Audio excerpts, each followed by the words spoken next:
বিগত সময় মোহাম্মদ ইউনূস এবং তার নেতৃত্বাধীন বাংলাদেশ যেভাবে কোথাও ভারত সম্পর্কে, ভারতের ভূখণ্ড সম্পর্কে অনৈতিক এবং এখতিয়ার বহির্ভূত মন্তব্য করেছে এবং উস্কানিমূলক মন্তব্য করেছে, তার কিছু ঝলক ফিরে দেখা আজ একবার। Of India, eastern part of India, called Seven Sisters, they are landlocked country, landlocked region of India. They have no way to reach out to the ocean. We are the only guardian of the ocean for all this region. So this opens up a huge possibility. So this could be an extension of the Chinese economy.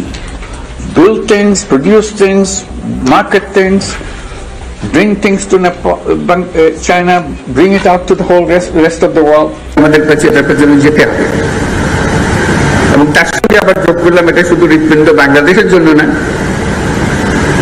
আশেপাশের দেশগুলোর সঙ্গে সংযুক্ত, যে কারণে নেপালের কথা বললাম, ভুটানের কথা বললাম, সেভেন সিস্টার্স এর কথা বললাম। সবার জন্য হৃৎপিণ্ড একটাই,